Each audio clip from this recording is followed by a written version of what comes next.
What's going on, guys? In today's video, we're going to cover the 9 different eye traits that exist in leopard geckos.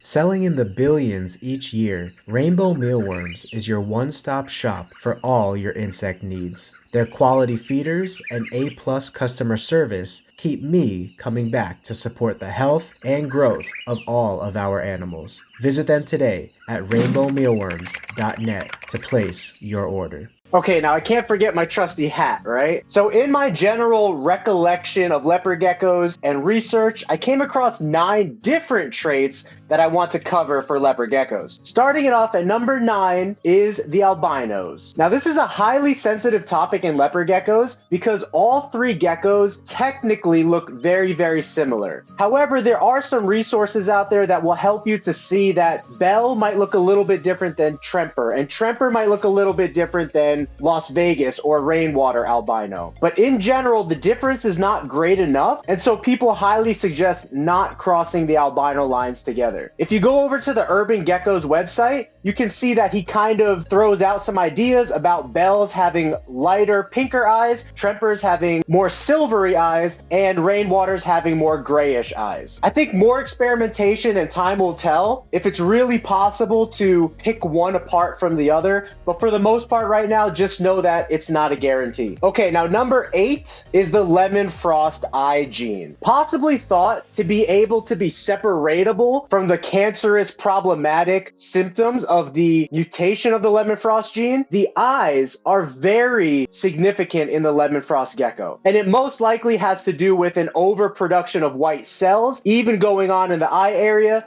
giving the gecko a really, really striking appearance. Of course, as you guys know, the lemon frost is highly controversial, not recommended to breed for the average person, and more experiments and observations are being done right now to see if it's possible to make a healthy version of the gecko. For now, though, I would just stay away from it for the most part because this is unproven and also unlikely to be 100% curable. Okay, guys, you either love it or hate it, but at number 7 is the Eclipse gene. Now, I know some people that really hate the Eclipse gene because the mode of inheritance seems to be very, very strong, and Eclipse seems to be almost in everything, so it's very tough to get out. Now, a couple things about Eclipse. It does make the gecko's color duller in a way, but it completely revamps the pattern and the eyes of the gecko. Eclipse tends to come in 3 different forms: partial shading of the eye, like just pieces of the eye that are shaded; snake eyes, which is half shading of the eye; or full shading of the eye.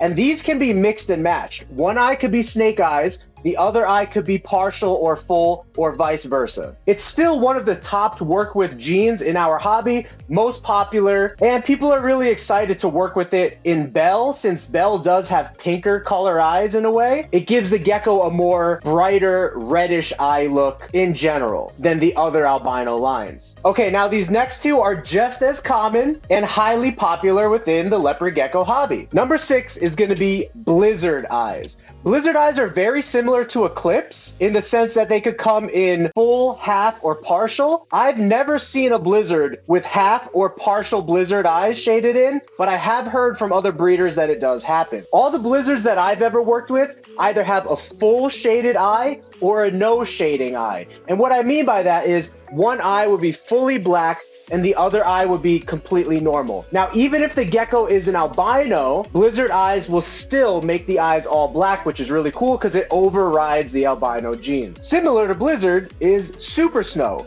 When you mix a max snow and a max snow together and you get a super snow, you could get something called super snow eyes. Now, you normally don't see this in a single copy snow, so it does seem to be tied into the super snow version only. And what happens is both eyes become completely black and impossible to see through. I mean, maybe you could shine a light up to it and see what the eye looks like on an inner level, but I usually don't bug my geckos to do that. I have noticed though, on our Super Snow Eclipse over here, the pupil actually becomes a red slit in the middle of this black eyeball. So it's really cool. I don't know if other people have experienced the same thing with their Super Snows. but I've noticed that with some of ours over here. Okay, guys, these last 4 are the fun ones. Really looking forward to working with these and talking about these in this video. Number 4 is N.D.B.E, which stands for Nor Desire Black Eyes. I think that's French. There's a good paper right off of Google called Gecko Time or Gecko Talk, I believe. I'll leave a reference to it here in the video, but it kind of talks about the origins of the N.D.B.E gene and how people thought that it might have been similar to another eye gene that we're going to talk about next, but it was determined to be its own individual eye trait as far as we can tell right now. The really cool thing about it is that it tends to come in 3 different versions also. This kind of partially hazy version, a darker black-eyed version like a cauldron, or what they call moon eyes, this kind of fractured silvery type version, which is super cool. And when you mix it with albino, it just creates a stunning looking animal. Now, for any of you guys who don't know, N.D.B.E or Nor Desire Black Eyes is also a color darkening trait. So in mandarin tangerines mainly, it tends to make them darker green, darker orange. I really look forward to seeing this in Black Knight. Could you imagine a Black Knight with moon eyes? That would be absolutely insane. Or an albino Black Knight with moon eyes?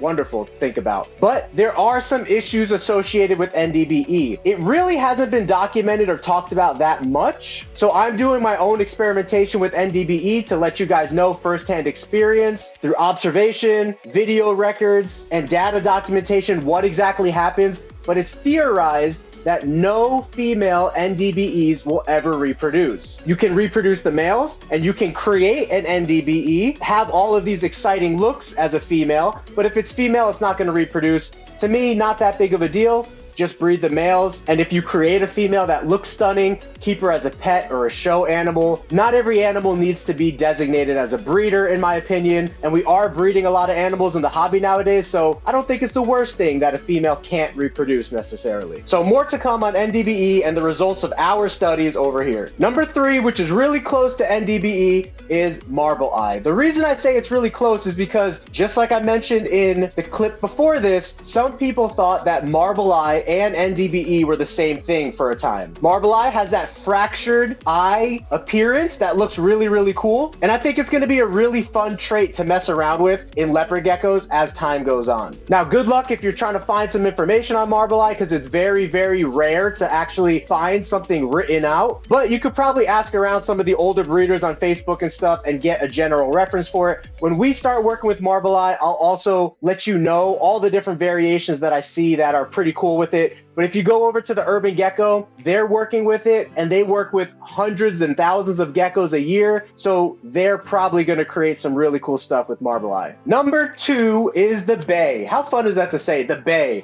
Now, this has kind of started to pick up popularity over the last few years, but it stands for Blue Amber Eyes. As far as I know, it was created and discovered by Ron Tremper in his collection, so I'll show you a reference to his explanation of it here off of his website. He basically said the inspiration for the name came from the fact that these geckos tend to have a bluish, amberish appearance to their eyes. I think it's pretty cool. I don't see too much of blue amber eyes in the hobby, so I look forward to working with it myself, experimenting with it in many different genetics, and seeing what could be done with it. But all in all, really cool expression. You can see it here on his website in some tangerine leopard geckos. Looks pretty cool, looks pretty fun to mess around with. Even in rainwater and Tremper albinos, the blue amber still keeps its hue and appearance despite the albinism effect in the gecko, and that's always a really cool contrast to see. All right, guys, number 1, how could we not put Cipher as number 1? It's so new right now to the leopard gecko scene, and many people are very excited to see where it can go. Now, just to give you some hope and encouragement, tangerine, the beautiful tangerines that we see nowadays, all started with a small orange spot on the back of a leopard gecko, and now look what we have today. So despite how Cipher looks right now on the phenotype of the animal, I think the future is bright for Cipher. Literally bright, because it's thought to brighten up the gecko, actually. Okay. It is thought to brighten up the gecko. That is one of the features that it is thought to do. It's also thought to break up the pattern a little bit. It does create this reverse striping going down the middle of the animal's back, and who knows what can really take place with that when you start mixing that into solid tangerines and you're trying to break up that middle pattern in the back, solid Black Knights, and you're trying to break up that pattern in the back, or white and yellows. I think it's going to be really great. In addition to that, it has this eye trait where the eye is covered and shaded. So you could go to John's website directly of Gecko Boa. He's thought to be the first person to actually discover this or create this, but it was kind of hidden in wild type and marble eye stuff for the longest time. And so it could be floating around in other people's collections. And eventually it was. I think the story goes that another breeder caught onto it and John was already working with it for 5 years. And then as soon as he found out that that other breeder is now producing them, John had to officially make a statement and say something. But John is very cautious, very careful. He wanted to make sure there's no health issues. He wanted to do all of his outcrossings to make sure that it's not Eclipse, it's not any of the other eye traits, it's not any other color mutations. And he went through all those checks and balances. And supposedly today it's a brand new gene. And I think Morph Market even added it to their list of brand new genes. I'll have to double check on that. Yep, I did just double check. Morph Market has added Cipher officially as a recessive mutation. And Morph Market doesn't like to add genes that are not genes. So if they made the decision to add Cipher as an actual mutation or trait to follow, then you know they did their research. So one of the most popular combos for Cipher right now is the Bell Cipher. And because it really gives the eye that reddish appearance, unlike some of the other eye traits that we looked at today, when you make an albino version of this animal, it actually does make the eye red, which is always super fun and really cool to see in a gecko. So the future is looking really, really bright for the Cipher genetic. Well, guys, what did you think about this video about the 9 types of eye traits in leopard geckos? Let me know in a comment below. Also, feel free to suggest other video topics that you want us to cover, and I'll be glad to try to do so. So keep an eye out for our next video, and I'll see you guys next time. Until then, have a geeky gecko great day. Peace!